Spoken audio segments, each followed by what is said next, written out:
على الآيات والذكر وفي فيض من العطر هنا رمضان مدرسة تنير مآثر الفكر على الآيات والذكر وفي فيض من العطر هنا رمضان مدرسة تنير مآثر الفكر هنا رمضان مفتاح ودرب جاد بالخير يعانقنا فيمنحنا جمالا مشرقا يسري جمالا مشرقا يسري.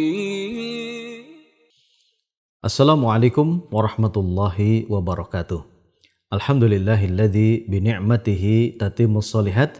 Asyhadu an la ilaha illallah wahdahu la syarikalah wa asyhadu anna Muhammadan abduhu wa rasuluh. Allahumma salli ala Muhammadin wa ala alihi wa ashabihi ajma'in wa man tabi'ahum bi ihsanin ila yaumiddin. Ya ayyuhalladzina amanu taqullaha haqqa tuqatih wa la tamutunna illa wa antum muslimun. Amma ba'd. Kaum muslimin, sahabat LC yang dimuliakan Allah Subhanahu wa taala, kita bersyukur kepada Allah karena sampai detik ini kita masih diberikan taufik oleh Allah Subhanahu wa taala berupa kemauan dan kemampuan kita mengisi setiap detik waktu di bulan Ramadan ini yang sangat berharga, yang sangat mahal, yang tiada bandingannya. Setiap detiknya adalah ampunan, setiap detiknya adalah doa kita dikabul oleh Allah Subhanahu wa taala. Begitupun Allah menghadirkan Ramadan agar kita bisa mendidik jiwa-jiwa kita, ditempa agar kita menjadi hamba Allah yang bersabar di dalam kehidupan. Sehingga tema kita kali ini yaitu Ramadan adalah bulan bagaimana kita agar menjadi hamba Allah yang bersabar. Sahabat LC yang dimuliakan Allah Subhanahu wa taala, tersiar satu kisah yaitu seorang tabi'in yaitu Abu Qilabah rahimahullah. Beliau berguru kepada salah satunya sahabat Nabi Shallallahu Alaihi Wasallam yaitu Abdullah bin Abbas radhiyallahu an. Dikisahkan di ujung kehidupannya Abu Qilabah ini adalah seorang yang papa. Dia sudah tidak punya tangan, sudah tidak punya kaki. Dia seorang yang buta, ya, juga berat pendengarannya karena saking sudah sangat tuanya, dan beliau mengasingkan diri di padang pasir. Dan beliau sebatang kara. Maka dikisahkan ada seseorang yaitu Abu Abdillah, ya, bin Muhammad. Beliau dikisahkan sedang berpatroli ya di malam hari. Tiba-tiba dia menjumpai satu tenda yang sangat lusuh sekali. Dan diawasi ya di dalam tenda tersebut ada seorang kakek tua dengan kondisi yang sangat mengkhawatirkan tadi. Namun apa yang menakjubkan ya dari pemandangan sang kakek tua ini, dari lisannya tidak berhenti ucapan memuji bersyukur kepada Allah Subhanahu wa taala. Alhamdulillahilladzi faddalani, segala puji bagi Allah Subhanahu wa taala yang telah memberikan banyak keutamaan, banyak nikmat kepadaku. Ya ala katsiri mimman khalaq tafdilan, dibandingkan dari makhluk-makhluknya, aku ini diberikan keutamaan, diberikan nikmat yang begitu besar dari Allah Subhanahu wa taala. Abdullah bin Muhammad, beliau terheran-heran, ya, apa yang disyukuri oleh sang kakek tua ini. Padahal tadi kondisinya dia seorang yang, mohon maaf ya, tidak punya tangan, tidak punya kaki. Ya, dia seorang yang buta, pendengarannya terganggu, dia hanya memiliki lisan saja yang masih lancar bisa berzikir ya kepada Allah Subhanahu wa taala dan berbicara. Sehingga ketika dia mengucapkan salam, ya, Abdullah bin Muhammad penasaran ya terhadap sang kakek ini. Kenapa ya Anda ini mengucapkan mengulang-ulang doa tentang syukur ya kepada Allah Subhanahu wa taala? Yaitu tadi ya bunyi doanya, alhamdulillahilladzi faddalani ala katsirin mimman khalaq tafdilan. Bahwasanya Abu Qilabah ini merasa diberikan karunia nikmat yang sangat berlimpah oleh Allah Subhanahu wa taala. Kata Abdullah bin Muhammad, padahal Anda ini ya banyak kekurangan. Ya, tapi apa jawab dari Abu Qilabah rahimahullah? Ya, apakah Anda ini tidak tahu ya bahwasanya berapa banyak manusia yang tidak bisa bicara, ya yang bisu, tapi aku masih diberikan oleh Allah Subhanahu wa taala kemampuan berbicara. Dan aku ini diberikan akal yang waras. Dan berapa banyak manusia yang kehilangan akal yang waras, ya dia menjadi orang yang gila, ya dengan terus ya fokus kepada nikmat yang Allah Subhanahu wa taala berikan, sehingga dia begitu tabah, ya begitu tabah menghadapi ujian ya di dalam kehidupannya, begitu sabar dia menghadapi semua kesulitan-kesulitan di dalam kehidupannya. Maka kata Abu Qilabah yang disampaikan kepada Abdullah bin Muhammad bahwasanya beberapa hari ini ya putraku yang senantiasa melayaniku, memberikan makan, menyiapkan makan, itu ya. Kemudian memudukkanku ketika akan hendak melaksanakan sholat. Ini tidak kelihatan sudah beberapa hari. Ya, dengan yang awalnya sang anak ini untuk mencarikan makanan ya buat Abu Qilabah rahimahullah. Maka tolonglah ya karena aku sudah tidak bisa apa-apa lagi. Karena di sini ya Anda sebagai orang yang memiliki kemampuan. Maka disanggupi oleh Abdullah bin Muhammad. Maka dicarilah sang anak tersebut. Dia melihat ke sekeliling, dia tidak menemukannya. Kemudian dia menaiki sebuah bukit dari kejauhan. Dia melihat burung-burung pemakan bangkai. Maka dia berinisiatif untuk mendekati sekawanan burung tersebut. Dan innalillahi wa inna ilaihi raji'un, ketika dia mendekati sekawanan burung pemakan bangkai tersebut, ternyata dia jumpai yaitu Abdullah bin Muhammad ada tubuh manusia ya yang sudah dicabik-cabik oleh binatang buas. Maka sangat sedih ya Abdullah bin Muhammad. Yang dia pikirkan bukan jasad sang anak tersebut, tapi adalah Abu Qilabah. Ya tentang bagaimana nasib Abu Qilabah. Ya bagaimana ketika nanti dia akan mendengarkan kabar tentang kondisi anaknya.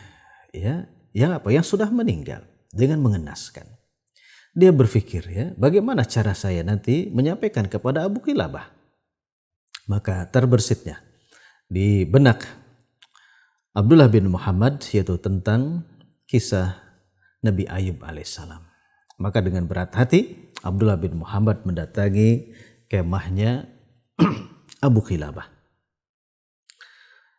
Lantas dia langsung bertanya kepada Abu Qilabah, siapa menurut Anda yang paling mulia, Nabi Ayub atau Anda? Maka jawab Abu Qilabah, ya pasti Nabi Ayub alaihissalam yang paling mulia. Kemudian ditanya kembali, kira-kira penyakit yang diderita oleh Nabi Ayub dengan apa yang kamu derita, ini siapa yang paling berat? Ya Nabi Ayub alaihissalam. Dan apa yang dilakukan oleh Nabi Ayub alaihissalam? Maka jawab Abu Qilabah, Nabi Ayub alaihissalam adalah Nabi yang sangat sabar, juga senantiasa bersyukur kepada Allah Subhanahu wa taala. Maka kata Abdullah bin Muhammad, aku menyampaikan berita duka cita, ya innalillahi wa inna ilaihi raji'un, bahwasanya anakmu telah wafat, telah diterkam oleh binatang buas. Maka lihatlah ya bagaimana kesabaran keteguhan Abu Qilabah. Dia justru bersyukur kepada Allah Subhanahu wa taala, ya. Segala puji bagi Allah yang telah mengambil anakku sehingga dia tidak bisa bermaksiat kepada Allah Subhanahu wa taala. Maka tiba-tiba dia mengucapkan la ilaha illallah, ya la ilaha illallah, kemudian ditalkin oleh Abdullah bin Muhammad. Maka detik itu Abu Qilabah dipanggil oleh Allah Subhanahu wa taala, wafat ya. Innalillahi wa inna ilaihi raji'un. Maka Abdullah bin Muhammad sedih ya, menangis menghadapi kondisi seperti itu. Maka beliau mencari-cari orang di sekeliling, siapa tahu ada yang lewat ya di sekitar kemah Abu Qilabah. agar bisa membantu pengurusan jenazah Abu Kilabah. Maka qadarullah ma syafa'al, datanglah 3 orang yang sedang melewati dan dipanggil oleh Abdullah bin Muhammad, ya, bahwasanya ini adalah ladang amal soleh, kita harus mengurus jenazah seorang muslim. Maka kata 3 orang tersebut, siapa orang yang meninggal tersebut, ya? Maka ketika dibuka selimutnya, mereka terkaget dan berteriak, Abu Kilabah, Abu Kilabah. Kata Abdullah bin Muhammad, siapa itu Abu Kilabah? Kata mereka, Abu Kilabah adalah ulama kami. Karena disebabkan disebabkan beberapa hal, ya, sehingga Abu Kilabah karena sakit mengasingkan diri sehingga dia sampai di kondisi seperti ini. Maka diuruslah, ya, dimandikan, kemudian dikafankan dengan baju-baju yang mereka miliki, kemudian dikuburkan. Maka kembalilah, ya, 3 orang tersebut juga Abdullah bin Muhammad menuju pos penjagaan pada malam tersebut. Kemudian sahabat LC dan kaum muslimin yang dimuliakan Allah Subhanahu wa taala, ketika berjaga, ya, Abdullah bin Muhammad dia tertidur. Di dalam tidurnya beliau bermimpi, ya, bertemu dengan siapa? Dipertemukan dengan Abu Kilabah. Di dalam mimpi tersebut Abu Kilabah dengan jasad yang sangat sempurna, dengan bersih, memakai pakaian yang putih. Ditanya oleh Abdullah bin Muhammad, wahai hamba Allah, bukankah engkau tadi ya aku jumpai anda ini? Ya benar, ya. Apa yang Allah perbuat untuk dirimu, ya, sehingga anda ini dalam keadaan yang sangat baik sekali? Maka dijawab oleh Abu Kilabah seraya membacakan firman Allah Subhanahu wa taala, salamun alaikum bima sabartum, ya, bima uqbadar. Ya, keselamatan atas kamu disebabkan buah dari kesabaran yang diberikan tempat yang terbaik oleh Allah Subhanahu wa taala. Jadi ini buah hasil kesabaran Abu Kilabah, berbalas kenikmatan yang dibukakan taman-taman surga. Untuk siapa? Untuk Abu Kilabah. Nah, kaum muslimin, sahabat yang dimuliakan Allah Subhanahu wa taala, Ramadan adalah bulan kesabaran. Sebagaimana dalam hadis Rasulullah sallallahu alaihi wasallam, shaumu syahri sabr, ya, puasa ini adalah bulan kesabaran. Wa thalathati ayyamin min kulli syahrin shaumud dahrin. Ketika seseorang berpuasa di setiap 3 harinya, ya, di setiap bulan, ini seakan-akan dia berpuasa sepanjang tahun. Ya, jadi di dalam hadis ini bahwa puasa, ya, bulan puasa ini adalah bulan kesabaran. Betapa tidak? Ya, di bulan Ramadan ini sahabat LC, kita melaksanakan puasa, kita melaksanakan sholat malam, ya, kemudian kita menahan lapar, ya, menahan haus, kemudian kita mentilawahkan Al-Quran, ya, banyak melakukan kebaikan-kebaikan. Ini membutuhkan kesabaran di sisi Allah Subhanahu wa taala. Kita ditempa kesabarannya oleh Allah Subhanahu wa taala. Dan sabar ini secara bahasa adalah al-habsu, yaitu menahan, memenjarakan hawa nafsu kita, memenjarakan keinginan-keinginan kita. Sehingga keinginan-keinginan kita yang ditunggangi oleh syahwat, oleh hawa nafsu di Ramadan ini, mari kita arahkan, kita penjara hawa nafsu kita dengan melakukan banyak ketaatan kepada Allah Subhanahu wa taala, sehingga keinginannya, sehingga kehendaknya adalah kehendak yang diridhai oleh Allah Subhanahu wa taala. Ini dihadirkan Ramadan untuk mengasah kesabaran kita. Dan terkait dengan kesabaran ini, sahabat Elis yang dimuliakan Allah Subhanahu wa taala, para ulama meneliti tentang kalimat sabar yang ada di dalam Al-Qur'an, ya. Ini menakjubkan sekali, ya. Ada ulama seperti misalkan Imam Ahmad rahimahullah, beliau mengatakan, ya, tidak kurang dari 90 tempat Allah berbicara tentang kesabaran di dalam Al-Qur'anul Karim. Begitupun ada para ulama yang lain menyebutkan ada 104 kali, ya, kalimat sabar disimpan oleh Allah Subhanahu wa taala di dalam Al-Qur'an. Contohnya misalkan Allah Subhanahu wa taala berfirman dalam Quran surat Al-Baqarah ayat yang ke-45, wasta'inu bis-sabri was-shalah. Dan mintalah pertolongan kepada Allah Subhanahu wa taala bis-sabri. Nah, sabar di sini ditafsirkan oleh Imam Mujahid ahli tafsir rahimahullah, bis-sabri di sini adalah dengan puasa. Was-shalah juga mintalah pertolongan kepada Allah Subhanahu wa taala, carilah pertolongan dari sisi Allah Subhanahu wa taala dengan memperbanyak salat kepada Allah Subhanahu wa taala. Jadi memperbanyak puasa, memperbanyak salat di sisi Allah Subhanahu wa taala. Begitupun di dalam Quran surat Luqman ayat yang ke-17 Allah Subhanahu wa taala berfirman, wasbir, dan bersabarlah ala ma asabak, di atas apa-apa yang menimpamu, ya musibah-musibah, kemudian sesuatu yang menyakitkan dari takdir Allah Subhanahu wa taala, kita harus bersabar. Begitupun dalam Quran surat Al-Baqarah ayat yang ke-53 Allah Subhanahu wa taala berfirman, innallaha ma'as sabirin. Sesungguhnya Allah Subhanahu wa taala beserta hamba-hambanya yang bersabar. Begitupun dalam Quran surat Ali Imran ayat yang ke-200 Allah menjelaskan tentang kesabaran. Ya ayyuhalladzina amanusbiru wasabiru warabitu. Ya. Wahai orang-orang yang beriman, bersabarlah dan tingkatkan kesabaranmu. Ya, ini beberapa ayat ya yang berbicara tentang kesabaran.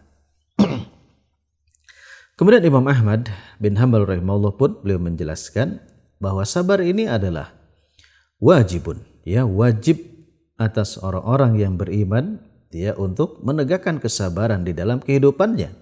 Sabar ketika melaksanakan perintah-perintah Allah. Begitupun di bulan Ramadan ini, bagaimana kita harus bersabar ketika menghadapi apa yang diharamkan, apa yang dilarang oleh Allah Subhanahu wa taala. Sabar, kekang syahwat kita agar tidak melaksanakan apa yang diharamkan oleh Allah Subhanahu wa taala. Penjarakan. Ya, penjarakan. Dan penjara di dalam bulan Ramadan adalah penjara suci yang akan menyehatkan, akan menguatkan jiwa-jiwa kita selepas Ramadan ini.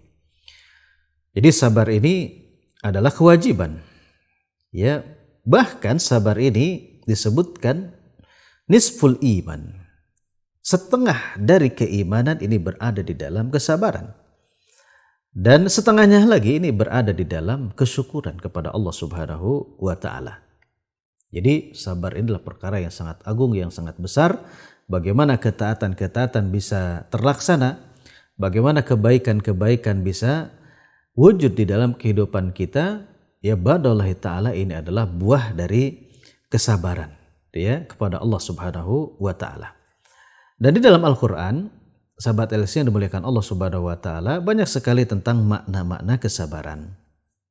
Sabar tadi yang pertama artinya adalah habsun nafsi alal makruh, ya, yaitu menahan diri kita, memenjarakan nafsu kita ya terhadap apa? Terhadap apa-apa yang dibenci ya oleh hawa nafsu.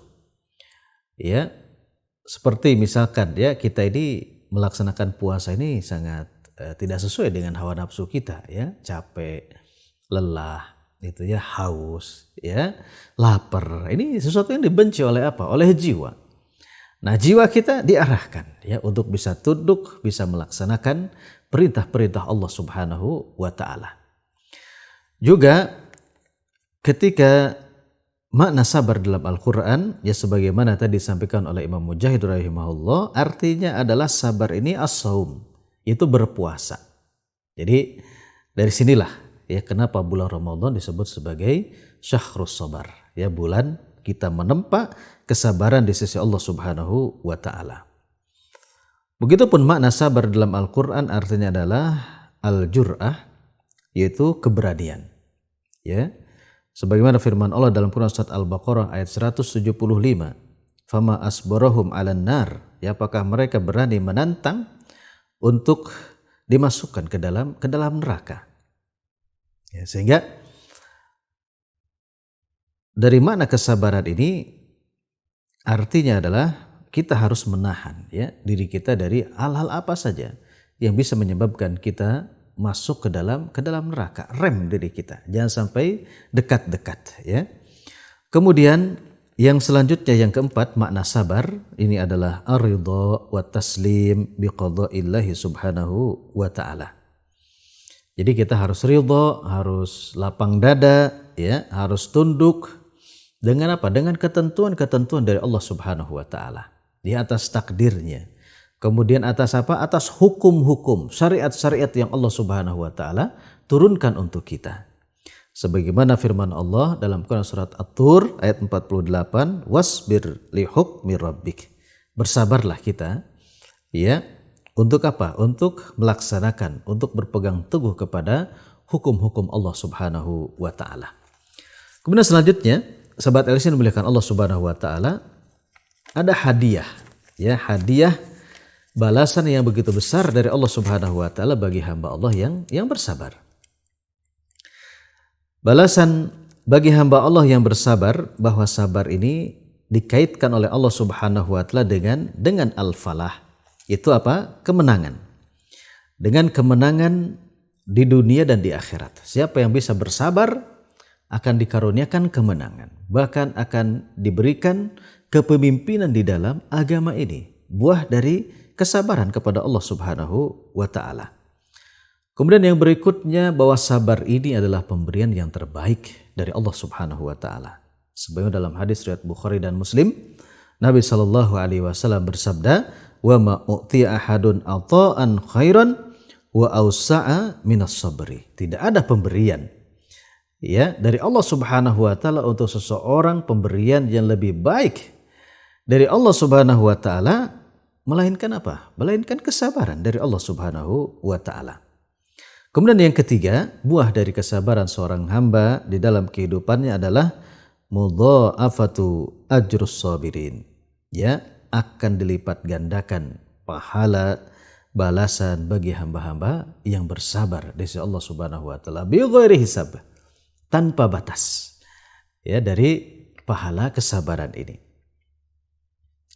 Kemudian yang selanjutnya, hadiah ya balasan bagi hamba-hamba yang senantiasa bersabar, yaitu al-maghfiratu wal ajrul kabir. Allah akan memberikan maghfirah, akan diberikan ampunan, dibebaskan dari dosa-dosa, juga oleh Allah Subhanahu wa taala akan diberikan pahala yang sangat besar. Dan yang keenam, bahwa manfaat dari kesabaran kepada Allah Subhanahu wa taala adalah as-sabru diyaun. Ya, sabar ini adalah cahaya. Ya, cahaya akan menerangi nanti ya di sakaratul maut kita, ya di barzakh kita, ya di penitian di atas sirat, ya itu yang menolong ya ketaatan kita di atas kesabaran kepada Allah Subhanahu wa taala. Adapun langkah bagaimana agar kita dijadikan oleh Allah sebagai hambanya bersabar, maka yang pertama ya jalannya ataupun tipsnya adalah kita harus tafakkur fi fadailis sabr, tentang fadilah-fadilah tadi ya, keutamaan-keutamaan bagi hamba Allah yang bersabar. Ya, Ramadan bulan sabar, Allah berfirman dalam hadis qudsi, wa anna ajzibih. Aku sendiri akan membalas ya apanya? Amalan-amalan sang hamba ketika melaksanakan puasa, ketika bersabar. Ya, melaksanakan ketaatan-ketaatan di bulan Ramadan. Kemudian yang kedua, agar kita menjadi hamba Allah yang bersabar, anal ibtila min alamati hubbillah. Ketahuilah bahwa ketika kita diberikan ujian, ketika diberikan cobaan oleh Allah Subhanahu wa taala, ini merupakan alamat ciri kita ini dicintai oleh siapa? Oleh Allah Subhanahu wa taala. Ya. Bahwa seseorang ketika dicintai oleh Allah Subhanahu wa taala, ibtalahum, akan mendapatkan ujian dari Allah Subhanahu wa taala. Kemudian yang selanjutnya, agar kita dijadikan oleh Allah sebagai hamba yang bersabar, kita harus senantiasa tadabbur fil kitabi was sunnah. Kita tadaburi itu Al-Quran, hadis-hadis Rasulullah SAW. Di situ banyak sekali manfaat ataupun faidah yang akan membangun ruhiyah kita, membangun jiwa kita, sehingga kita dikuatkan jiwanya oleh Allah, sehingga dengan izin Allah dimampukan kita bisa bersabar. Ya, karena apa? Di dalam Al-Qur'an, di dalam hadis, ya, kita akan qiraatun, ya, akan membaca qasasul anbiya, ya, kisah-kisah para nabi, wassalihin, juga kisah-kisah orang-orang soleh. Bagaimana mereka bersabar. Sabar di dalam beragama, sabar ketika berdakwah, ya, juga sabar ketika apa? Ketika mendapatkan ujian, ya, bencana, ya, dari siapa? Dari Allah Subhanahu wa taala. Sabar ketika mendapatkan rasa sakit di dalam kehidupannya. Kita bisa teladani, ya, para nabi, para rasul dan orang-orang soleh terdahulu. Begitupun, ya, langkah agar kita bisa senantiasa bersabar, kita harus menghadiri majalisil ilmi, ya, hadir, ya, majelis-majelis ilmu kita hadiri, karena kita akan tahu, akan mendapatkan ilmu tentang wajibnya bersabar, keutamaan bersabar, dan bahayanya kalau kita tidak senantiasa bersabar di dalam kehidupan. Sebagai terakhir, sahabat LC yang dimuliakan Allah Subhanahu wa taala, ada ungkapan dari Hasan Al-Basri rahimahullah tentang indahnya kesabaran ini. Beliau mengatakan, as-sabru kanzun min kunuzil khair. Sabar ini merupakan perbendaharaan, ya, pusat perbendaharaan dari perbendaharaan kebaikan. Jadi terpusat ada di dalam kesabaran. Semoga Allah memberikan kesabaran kepada kita ditajamkan kesabarannya, dilatih kesabarannya di bulan Ramadan, sehingga kesabaran kita membuahkan ketakwaan yang menjadi tujuan Allah Subhanahu wa taala menghadirkan bulan Ramadan, la'allakum tattaqun. Yang kedua amal ini, yaitu sabar, juga bertakwa kepada Allah Subhanahu wa taala. Di ujung, ya, dari amal kehidupan kita, Allah siapkan surga seluas langit dan bumi, disiapkan untuk orang yang berpuasa, disiapkan untuk orang yang sabar, disiapkan untuk orang yang bertakwa. Subhanallah bihamdika, asyhadu an la ilaha illa anta, astaghfiruka wa atubu ilaik. Assalamualaikum warahmatullahi wabarakatuh. على الآيات والذكر وفي فيض من العطر هنا رمضان مدرسة تنير مآثر الفكر على الآيات والذكر وفي فيض من العطر هنا رمضان مدرسة تنير مآثر الفكر هنا رمضان مفتاح ودرب جاد بالخير يعانقنا فيمنحنا جمالا مشرقا يسري جمالا مشرقا يسري.